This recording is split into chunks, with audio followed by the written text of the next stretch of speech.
पहले ये जैसा नगर पालिका के लेखों में है, वो पहले एक छोटी सी यहाँ गोपाल कुटी थी और ये गोमती गंगा का विस्तार बहुत आगे तक था, जैसा इसका नक्शा है नगर पालिका में।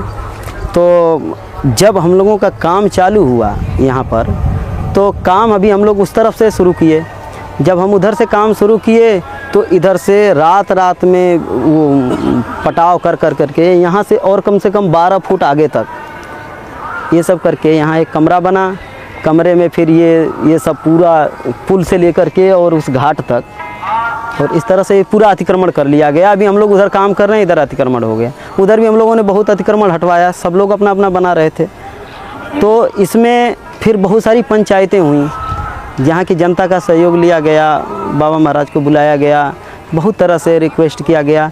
फिर जनता के द्वारा भी अपील किया गया कि आप ऐसा करिए, परिक्रमा मार्ग तो कम से कम दे ही दीजिए। लेकिन जब वो भी अस्वीकार कर लिया इन्होंने, तो बहुत संघर्ष हुआ। लगभग 10-20 पंचायतें हुई होंगी। उसके बाद फिर जनता जो है सम्यक रूप से ये देख ली कि किसी भी रूप में नहीं गोमती गंगा के पक्ष में आ रहे हैं, तो जनता सम्यक रूप से गोमती गंगा के पक्ष में हो गई, पूरा कोसी नगरवासी। इसमें खास करके ये जो श्री रघुवर सिंह तोमर जी हैं और आर्यन भारद्वाज जी, इन लोगों का बड़ा अथक परिश्रम रहा कि ठीक है, ठाकुर जी की ऐसी इच्छा है कि जनता तो केवल परिक्रमा मांग रही है, केवल 4-5 फुट हटा करके हमें एक परिक्रमा दे दो, इतनी सी बात चल रही थी। और कमरे अभी तुरंत बना लिया उन्होंने, जबकि मंदिर उधर ही थी। बालाजी मंदिर था, गोपाल कुटी को कन्वर्टेड करके इन्होंने बालाजी मंदिर का रख दिया, यहाँ हनुमान जी का मंदिर। तो फिर इसके नक्शा उक्सा लाए हम लोग, नगर पालिका से सारे नक्शा लाए। तो उसमें जैसे समझ में आया कि अपना सरकारी, चूँकि ये सरकारी जगह है, तो सरकारी भाषा में ये समझ में आया कि ये जगह अवैध है। वैध जगह तो केवल गोपाल कुटी है, एक कमरा, उसके बाद सब गोमती गंगा है। तो सरकार ने भी इनसे रिक्वेस्ट किया कि आप परिक्रमा दे दीजिए, नहीं तो आपका बहुत बड़ा नुकसान हो जाएगा। नहीं माने, तो उसके बाद विकास प्राधिकरण और नगर पालिका की सहायता से एक बहुत बड़ा कार्य, जो बहुत बड़ा यहाँ विवाद हो गया था, ऐसा लगता था कि जाने क्या हो जाएगा। और विकास प्राधिकरण, नगर पालिका, प्रशासन के सहयोग से और यहाँ की जनता उनसे अपील की, तो प्रशासन आकर के इसको अतिक्रमण को ध्वस्त करके और गोमती गंगा का एक सुंदर सा रूप दे दिया। श्री राधे। अभी तो लगता है कि इस कुंड का काफ़ी रूप सुधर गया है, लेकिन क्या शुरू से इसकी यही स्थिति थी या 2-4 वर्ष पहले इसका रूप कुछ और था? 4-6 वर्ष पूर्व इसकी इतनी दुर्दशा थी कि यहाँ आचमन करना तो बहुत दूर, गोमती गंगा का इसके पास कोई नहीं खड़ा हो सकता था। इतनी बदबू आती थी, यहाँ तक के जितनी महिलाएं, यहाँ के जितने बच्चे हैं, पुरुष हैं, इसमें शौच वगैरह, इसमें इतनी गंदगी थी विशेष। उसके तुरंत बाद एक बार बाबा आए, बाबा महाराज हमारे परम पूज्य रमेश बाबा गहबरमन वाले, तो वो आए, उन्होंने बड़ा दुख प्रकट किया, यहाँ की जनता को इकट्ठा किया, यहाँ के सब लोग जितने भी क्षेत्रवासी हैं वो सब इकट्ठा हुए। उन्होंने शुरुआत में इसका आचमन किया और जितने यहाँ के क्षेत्रवासी हैं, कोसी नगरवासी हैं, उनसे प्रार्थना की कि भाई कैसे भी इसमें शुरुआत करो। तो नगरवासियों को उनकी बहुत अच्छी बात लगी, तो बाबा ने शुरुआत की इसकी, गोमती गंगा की, और यहाँ की जनता का विशेष सहयोग रहा बाबा महाराज की कृपा से। और जितना शारीरिक यहाँ के जितने युवा वर्ग हैं, उन्होंने अपने शरीर से भी काम किया। आर्थिक पैसे की आवश्यकता पड़ी, तो उसमें बाबा महाराज की कृपा से यहाँ के हमारे सेठ हैं, शिवनारायण जी हैं, रामकृष्ण मास साहब हैं, इनका विशेष सहयोग रहा पैसे की ओर से, और आर्थिक आज भी इनका सहयोग चल रहा है। तो यहाँ पर हम सब नगरवासी इसका बार बार इसकी परिक्रमा लगाते हैं। सावन के दिन करीब आप शाम को देखोगे सैकड़ों महिलाएं, सैकड़ों पुरुष, बच्चे आपको परिक्रमा लगाते हुए मिलेंगे।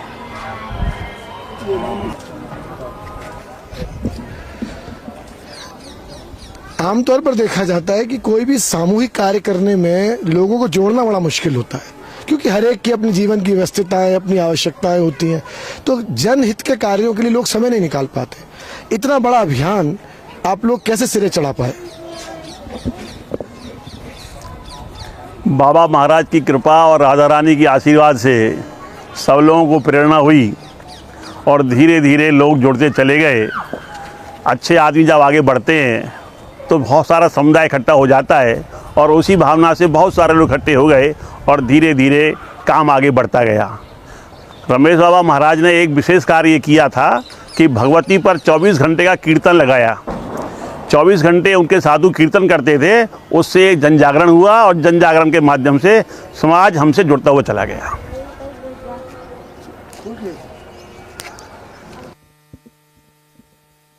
हमने सुना है कि इस कीर्तन के कारण आपके नगर में प्रभात फेरियां शुरू हुई, तो वो अनुभव कैसा रहा? कीर्तन के माध्यम से क्रांति पैदा हुई, लोगों में जागृति आई, लोगों का जुड़ा बढ़ा और दोनों ही लाभ हुए। व्यक्तियों को जल्दी उठना, भगवान का नाम लेना और उसके माध्यम से गोमती गंगा से जुड़ना। एक प्रभात फेरी गोमती गंगा से शुरू हुई और वो चारों तरफ शहरों में जाती थी, उसके कारण से भी लोगों में जागृति आई और गोमती गंगा का काम धीरे धीरे सरल होता चला गया।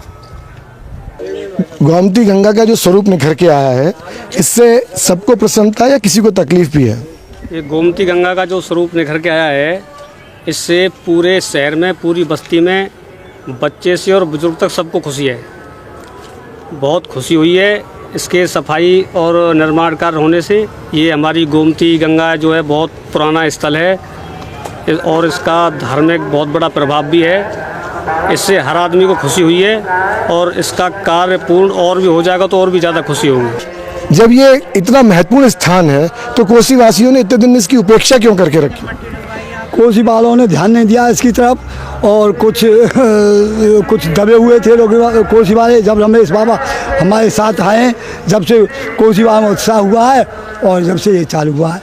ये रामेश्वर कुंड है, यहाँ से डोंगा पड़ता है और माँ गोमती पे पहुँच करके भगवान राम लंका को जाते, उधर लंका बनती है। आमतौर पर जब महिला घर से बाहर जन कार्य के निकलती हैं तो उन्हें अपने घर वालों का बहुत विरोध सहना पड़ता है, पर हमने सुना है कि गोमती का जब कार्य चला तो बहुत सारी महिलाएं प्रभात फेरी में निकल के बाहर आ गईं और आज भी वो क्रम जारी है। तो आप लोगों को इस तरह का विरोध अपने पति और परिवार से नहीं सहना पड़ा? नहीं, ऐसा कोई भी विरोध हमें नहीं सहना पड़ा है, बल्कि और हमारे पतियों ने हमारा बहुत सहयोग किया है। जैसे सुबह 4 बजे हम जगती हैं तो वो हमारे लिए हेल्प करते हैं, बोलते हैं आप जाइए, हम हैं, और हम पूरे शहर की फेरी लगाते हैं। पहले हमारे यहाँ एक फेरी शुरू हुई, फिर दूसरी फेरी शुरू हुई, अब लगभग 5-6 फेरी हमारे शहर से निकलती हैं। और अब ये गोमती गंगा पे, जैसे पहले हम दीपावली पर दीपक जलाने आती थी शहर की महिलाएं, तो यहाँ दीपक जलाने का मन नहीं होता था, लेकिन अब जब जीर्णोद्धार श्री बाबा रमेश करवा रहे हैं तो अब हम यहाँ दीपक जलाने आती हैं तो बहुत अच्छा लगता है। सभी महिलाएं बहुत खुश हैं। जैसे ब्रज के और भी बहुत से कुंडों की हालत ख़राब है और जब कुछ जीर्णोद्धार कार्य होता है तो कई कारणों से लोग विरोध भी करने लगते हैं, तो क्या कोसी की महिलाएं और इलाकों में जाके जन जागरण कर सकती हैं कि लोग समझें कि इसका महत्व क्या है जीर्णोद्धार के कार्य का? हाँ, बिल्कुल कर सकती हैं। अगर हमको कहा जाए कि आप नंदगांव जाइए, बरसाने जाइए, तो हम सभी महिलाएं जा कर के वहाँ लोगों में उत्साह भरेंगे और पूरा सहयोग करेंगे।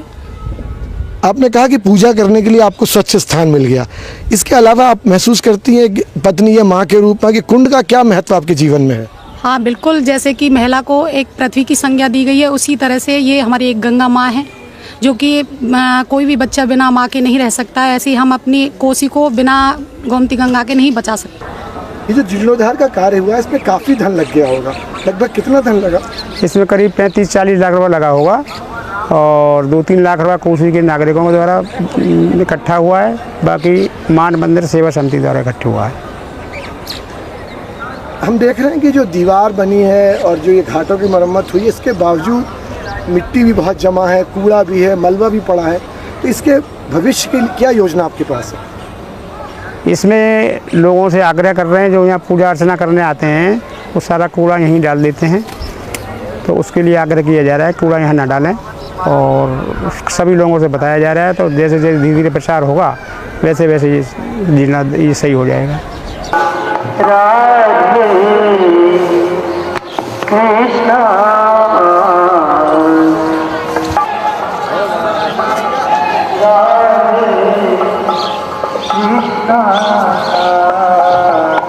कृष्ण कृष्ण राधे राधे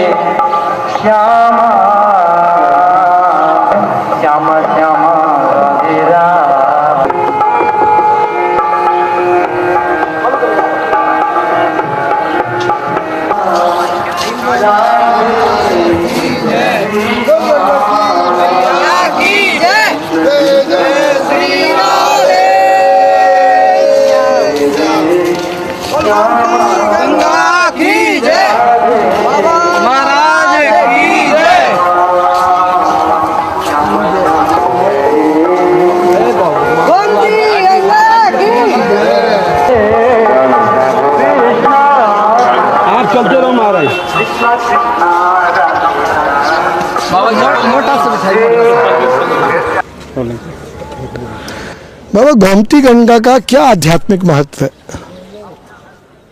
सारे ब्रह्मांड के मुख्य मुख्य तीर्थ भगवान ने ब्रजवासियों को दिखाए। ब्रजवासियों की इच्छा थी द्वारका दर्शन की भी, तो उनको द्वारका का नाम कुशस्थली है, इस स्थान पर प्रकट करके दिखाया, इसलिए इसका वास्तविक नाम कुशवन है। और कुशवन से उसका अपभ्रंश होते हुए कोसी हुआ, कुश से कोसी हुआ, तो वास्तविक इसका नाम जो कुशवन है वो कुशस्थली द्वारका के ऊपर ही है। भगवान इसको प्रकट करके सभी तीर्थ दिखाए यहाँ पर द्वारका के। द्वारका के मुख्य तीर्थों में है रैवतक पर्वत, गोमती गंगा, ये सब मुख्य तीर्थ हैं। उनमें सबसे प्रधान है गोमती गंगा, क्योंकि गोमती महाराज रैवतक के प्रेमाश्रुओं से बनी थी, भगवत प्रेम से, और भगवान के भी अश्रु इसमें सम्मिलित हुए थे। इसको अनर्थ देश कहा गया क्योंकि पिता के राज्य से निष्कासित हो जाने पर केवल कृष्ण भक्ति के कारण उन्होंने भगवान की तपस्या किया, और उसके लिए भगवान ने अपने दिव्य वैकुंठ से एक अलग भूमि जो पृथ्वी में नहीं थी वो प्रकट करके उस पर अनर्थ द्वारका बसाई। उसमें जो गोमती बनी, उसकी गोमती की इतनी महिमा है कि पंचवटी, चित्रकूट आदि सभी तीर्थों से उसका अधिक महात्म्य बताया गया। तो भगवान ने उसको यहाँ प्रकट करके दिखाया गोमती को। इस प्रकार से एक यहाँ जो ये बहुत ऊंचा जो दिखाई पड़ रहा है शहर का भाग, टीला, हाँ खेड़ा, तो ये रैवतक पर्वत था। लोग इसका नाम भूल गए हैं, किंतु जो ऊंचाई है वो रैवतक पर्वत की थी। मुख्य जो द्वारका के प्रसिद्ध स्थलों में यही है। और तीसरा है सागर, जिसको रत्नाकर कहते हैं, और उसका भी कभी उद्धार होगा कि क्योंकि गोमती का जब प्रारंभ हुआ तो उसका भी होगा। तो गोमती का संक्षेप में ये इतिहास है। बाबा, इसकी प्रेरणा आपको कैसे मिली और ये कार्य कैसे पूरा हो पाया?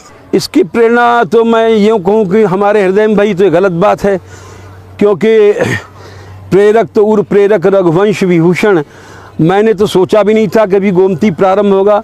मेरी यात्रा चलती थी और शेखशाही से उझानी चली जाती थी, गोपी नहीं, यहाँ कोसी नहीं आती थी। एक बार की बात है, यहाँ प्रार्थना किया, कुछ लोग यहाँ के भागवत टीम में हैं कि एक बार कोसी चलिए, तो हम कोसी होकर निकाला, क्योंकि हम शहरों से हम घबराते हैं यात्रा में, यहाँ कहाँ रुकेंगे। यहाँ जब आए तो यहाँ आते मान गोमती की ये दशा देखी। गोमती गंगा नहीं, गटर नाला बन गया था, इसमें कोई व्यक्ति आचमन नहीं ले जा सकता था। तो रात को सत्संग में कुछ लोग आए कोसी के, तो हमने बोलना प्रारंभ किया, उनके ऊपर कुछ प्रभाव पड़ा, उत्साह दिखाई पड़ा। तो हमने विचार किया कि हो सकता है कि 1-2 साल और हम बोलें तो कुछ लोग जाग जाएंगे। इस लोभ में हम यहाँ आने लग गए। यहाँ आने के बाद फिर यहाँ लोगों में जागृति भई। उसमें डॉक्टर गौड़ साहब जो थे, ये सबसे हमारे पास पहले आए और इन्होंने विचार प्रकट किया कि आपके कहने के अनुसार यहाँ हम लोग सोच रहे हैं। इन्होंने समिति बनाई, उसमें यहाँ के बहुत से लोग थे,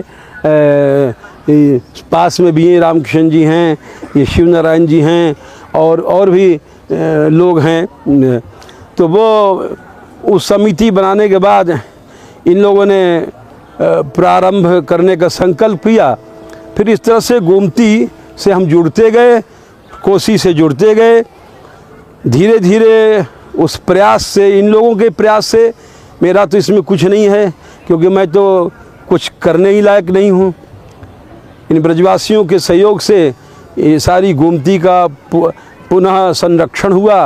ये बिल्कुल नष्ट ही हो गई थी और हम समझते हैं लुप्त ही हो गई थी, क्योंकि जहाँ मलमूत्र भरे रहेंगे वहाँ आचमन का तो प्रश्न ही नहीं है। लोग इंक्रोचमेंट्स भी शुरू हो गए थे। उसके बाद फिर एक बहुत लंबी कहानी 3 साल तक संघर्ष की रही, जिसको अब क्या कहा जाए, कहने से कोई लाभ भी नहीं है। लेकिन वो लड़ाई इतनी तगड़ी थी कि वो पहले तो ऐसा लगा कि ये क्या हो रहा है, इतनी लड़ाई क्यों हो रही है। उसके बैग में बड़े बड़े लोग, इंक्रोचमेंट्स के पीछे लोग थे, बड़े बड़े मिनिस्टर्स थे और बड़े बड़े लोग थे। तो वो, लेकिन वो लड़ाई बड़ी वरदान दे गई, क्योंकि उस लड़ाई से एक जागृति फैली, सब जगह हल्ला हुआ कि ये गोमती की लड़ाई चल रही है, गोमती की लड़ाई चल रही है। और बदनामी से नाम जल्दी होता है, एक नियम है। तो डिफेमेशन से जो लड़ाई शुरू भई, तो लोगों में, सारे ब्रज में हवा फैली कि गोमती बन रही है, गोमती बन रही है, उसमें ये हो रहा है। तो उस गोमती में काफ़ी कुछ प्रचार हुआ, वहाँ का भी हुआ, और उसके साथ साथ मानगढ़ का भी लोग जाने लग गए, क्योंकि मानगढ़ ही फाइट कर रहा था बैक में, आगे तो ब्रजवासी थे। तो अब वो साधुओं में जागृति कुछ भई, फिर वो एक एक कुंड बनाने लग गए। इस तरह से वो हम लोग समझ तो नहीं पाए, लेकिन उस लड़ाई से बड़ा फ़ायदा हुआ। और हमारे जो अभियान में हम करीब 46 साल से गहवर बन के लिए फ़ाइट कर रहे थे, लेकिन वो लड़ाई एकांगी थी, हमारी थी, खाली गहवर बन के। सामाजिक जो स्तर पर काम हुआ, सबसे पहला और सबसे बड़ा वो ये गोमती अभियान था, क्योंकि इसमें जनता का सहयोग मिला। कोसी की जनता के सहयोग से वो जितने भी पावर्स थी इंक्रोचमेंट्स की, वो हार उनको उठानी पड़ी। और जनता ने एक इतना बड़ा सहयोग दिया, जनता ने एक इतनी बड़ी जागृति आई, उसका अनुमान इसी से लगाया जा सकता है कि हम लोगों ने यहाँ कीर्तन आरंभ किया। हमारे जितने भी साधु हैं, ये यहाँ कई महीने तक अखंड कीर्तन करते रहे और भिक्षा मांग कर करते रहे, त्याग से, वैराग्य से। तो एक उसका सच्चाई का इम्प्रेशन पड़ता है। हम जब इनॉग्रेशन में आए थे तो हमने कहा था, आप ये धाम भगवान है साक्षात, धाम की सेवा करो और देखो इसका प्रतिफल आपको मिलेगा। तो गोमती गंगा जब बनी तो गोमती गंगा कीर्तन गंगा के रूप में फूट पड़ी, और इस कोसी में 8-9 प्रभात फेरियां चल रही हैं, जो कि ऐसा कभी कोसी के इतिहास में नहीं हुआ था। तो इस तरह से तीर्थ की सेवा, धाम की सेवा से यहाँ एक इतना बड़ा लाभ हुआ इस कोसी को। मैं ये समझता हूँ कि कोसी के अलावा और कोई भी ऐसा क्षेत्र ब्रज में नहीं है जहाँ 8-9 प्रभात फेरियाँ चल रही हों। एक कोसी ने रिकॉर्ड कायम किया, और उस रिकॉर्ड के कारण हमारा बहुत संबंध जुड़ा। फिर हम यात्रा हर साल यहीं से ले जाते हैं। वो रास्ता हमने छोड़ दिया उझानी वाला, क्योंकि हम सोचते हैं कि अधिक से अधिक यहाँ जो कीर्तन की वृद्धि हो रही है वो चलती चले, जो जागृति है वो चलती चले। ऐसा न हो कि वो दीपक कहीं बुझ जाए। इस विचार से यहाँ के धाम की सेवा का फल इन लोगों को मिला।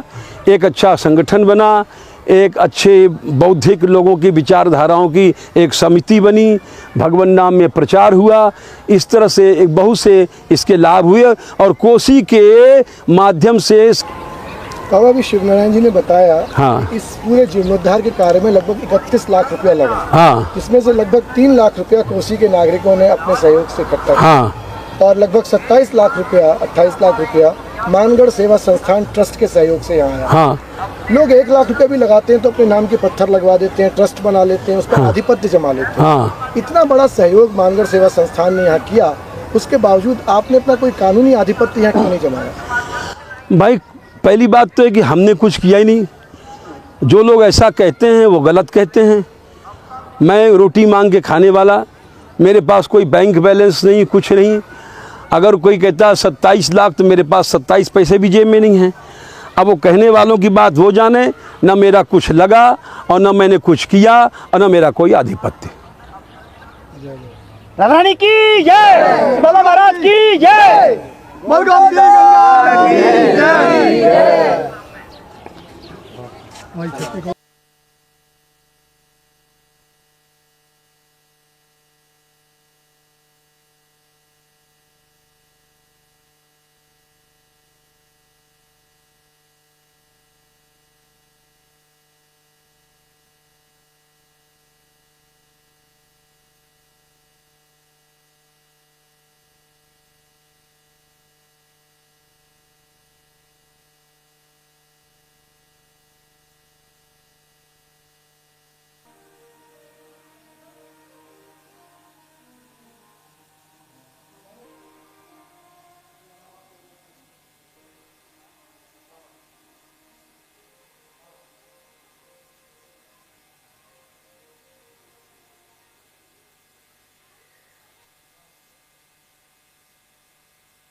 चाहे तुम भजन करके सिद्ध हो गए हो, लेकिन यज्ञ दान तक तुम्हें करते रहना चाहिए।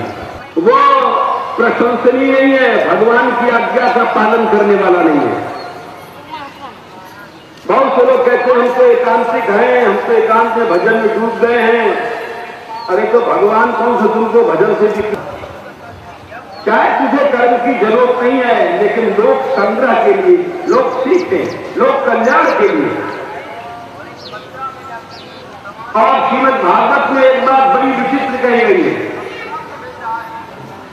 कि भगवान उसके पीछे अपनी कोई स्वार्थ वृत्ति नहीं होनी चाहिए। भगवान ने भी गीता में ही बात कही, या इमं परमं गुह्यम मद भक्तेषु अभिधास्यति भक्ति मई परम कृष्णा। द्रव्य यज्ञ भी है, हवन यज्ञ भी है, पैसा लगा, घी लगा, आहुति लगी, सब द्रव्य यज्ञ में है। लेकिन सबसे बड़ा होता है ज्ञान यज्ञ।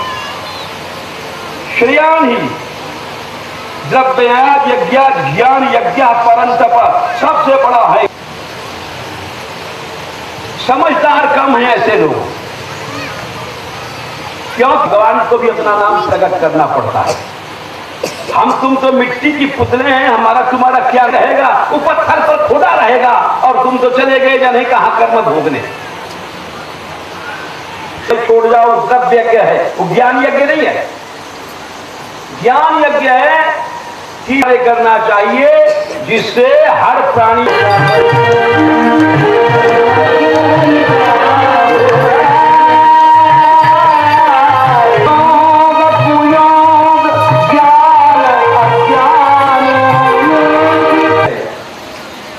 सबसे बड़ा ज्ञान यज्ञ है। इसीलिए भागवत सप्ताह को ज्ञान यज्ञ कहा गया। भगवान ने कहा द्रव्य यज्ञ से हजारों गुना बड़ी है। श्रेयान द्रव्य मयाद सबसे बड़ा तीर्थ कथा, भगवान की कथा सबसे बड़ी मानी है। क्यों? कि अरे वो तीर्थों का राज प्रयाग, उसको तो गोसाई जी ने कहा कि जड़ है, कहीं आ जा नहीं सकता, उसको एक ही जगह है। और अधिक तीर्थ हैं।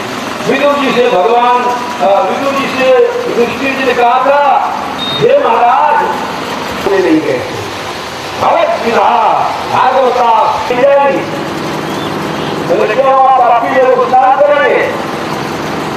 सारा बात हमारी शांता।